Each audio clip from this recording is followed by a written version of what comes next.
Hello everybody! So I am here to review Summersons by Lee Mendello. And I actually I managed to finish this book this morning. This book, everyone, took me a week to finish because it was a very slow burn. Let's go ahead and just get into the review because I do have quite a bit to talk about in this. So this book is basically circulating around our main character Andrew, who recently lost his best friend, kind of I think they had some lover kind of things too, it's kind of like a male-male romance. It was Andrew's best friend Eddie that had died, and they kind of had a thing. Andrew and Eddie have kind of been friends since they were really young. Andrew's parents adopted Eddie at a very young age because his parents died, and they inherited a very large fortune. Mainly Eddie was the keeper of it until he died, and then Andrew inherited it. There was kind of a lot of alluding to something that happened about 8 years ago in this cave that kind of led them to be able to see ghosts, interact with ghosts, detect ghosts. It's kind of like they're lords of death. For months, Eddie had kept Andrew away because Eddie had gone off to college to kind of do his American studies, and he was studying the occult and kind of the things that were happening to him. He was finding a lot of common occurrences in things that were happening to him with the ghosts and with Andrew and the ghosts, and he was trying to figure out what kind of pattern it was, what caused it, all of those things. So there are some dark academia vibes to this as well, but overall this was extremely slow burn.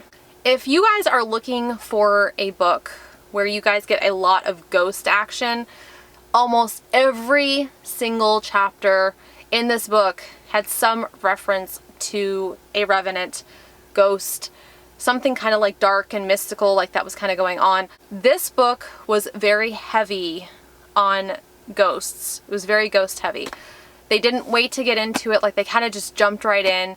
And I think that really helped with the overall atmosphere of the book because there was so much of it. And it was kind of a consistent thing, but I think the fact of it is the hues of the ghost kind of interactions were almost on the outskirts of the story, so you also got a lot of character building if that's what you like. You got a lot of story building. I do feel that if you are into this story for the ghosts, I feel you're going to really love it because there's ghosts everywhere. But I will have to say that you will have to be very patient with the story. This is one of those stories that you have to be very patient with because it does take a long time to get into. And when I was reading some of the negative reviews on this book, that was kind of one of the biggest complaints, was the fact that this was a very slow burn. The story also kind of doubles as kind of a detective thing because the circumstances surrounding Eddie's death seem very black and white. They found him in the woods with his wrist cut. There is a huge trigger warning in this for suicide, suicidal ideation, thoughts of suicide, and there's actually one scene in here, very intense scene, where you get first-hand account of what is to die from a suicide. This book is extremely intense, and I do really caution that if you guys are going to be going into this, that you have that knowledge and you know what you're going to be getting into, especially if that's something that you're very sensitive to. There's also drug use and grief in this book, along with the other trigger warnings that I just mentioned. I would classify this story as more new adult because you have college-age students in this, so it's kind of a new adult kind of love story, but it's also a new adult horror, thriller, mystery as well, which you don't really see a ton of those. Which, as far as the circumstances that are surrounding Eddie's death, Andrew wants to go study where Eddie studied for the 6 months that they were apart, and he wants to try to figure out what happened to him because he's not convinced that Eddie would ever do this to himself.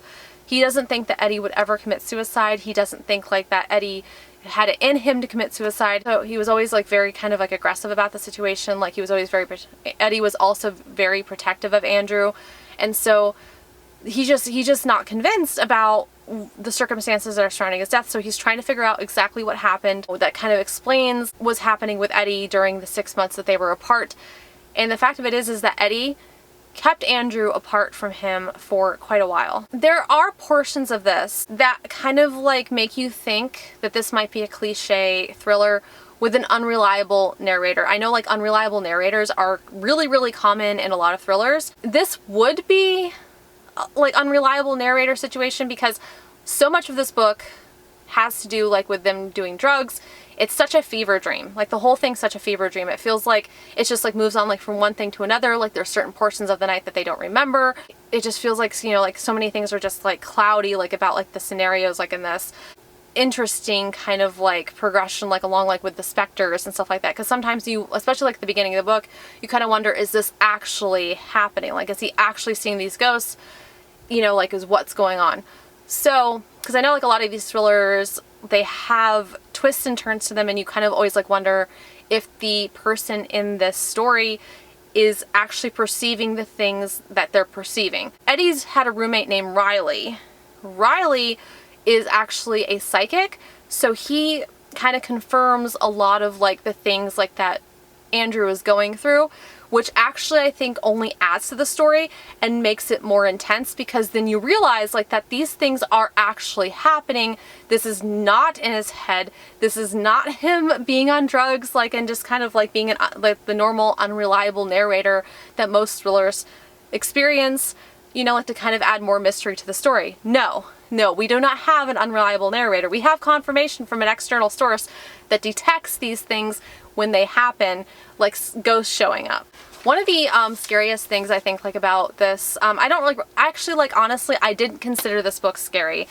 I did not think that that's what this book was about. I considered it kind of creepy and eerie, but I wouldn't consider it like full out scary. The ghost and is the ghost of Eddie. Eddie is constantly trying to communicate with Andrew throughout the entire book, and so you kind of get a taste of Eddie himself, but as a revenant and not a person. Basically, like most everything that we know about Eddie is coming from Andrew's perspective, because they grew up together. Like they have all this history. They have all these things like that, you know, like they have done together. Like they know each other really, really well. But when Andrew goes to the university where Eddie was studying and meets all of Eddie's friends that he had made, he realizes like that they both have very different accounts of the people that they think Eddie is.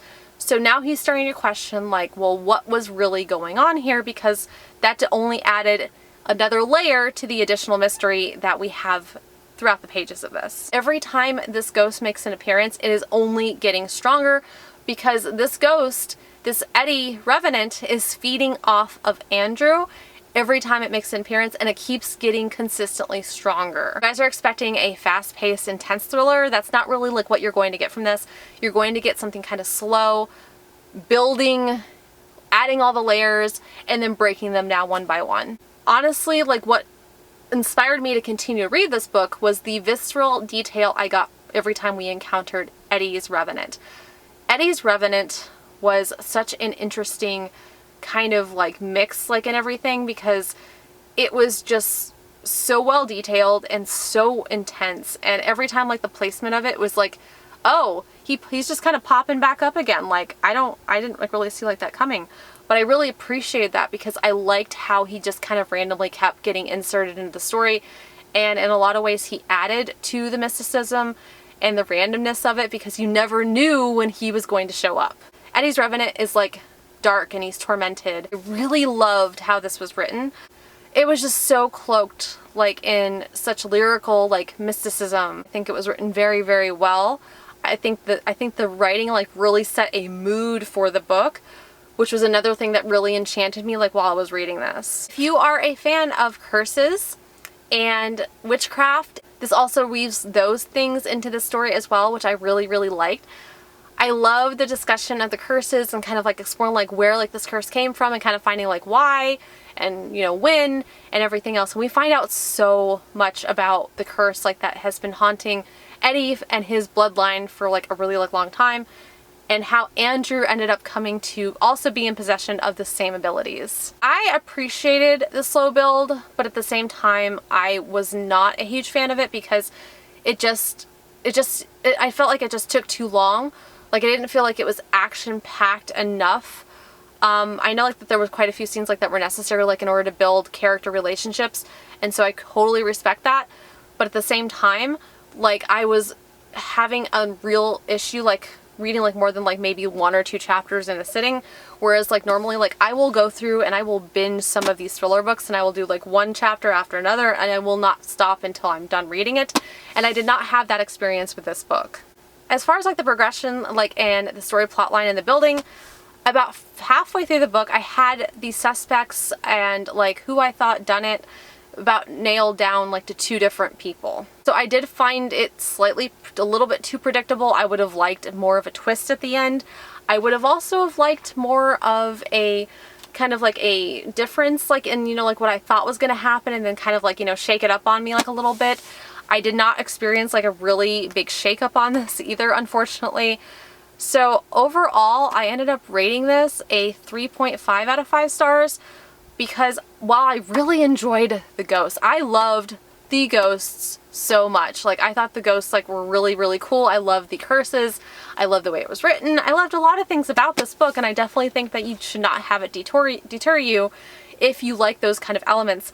But the building, the story building itself, the things that were happening around those supernatural elements, for me were a little bit too slow. I thought the premise was very interesting. I liked the way it was done, but I don't think that the expectations I had for this book were quite met.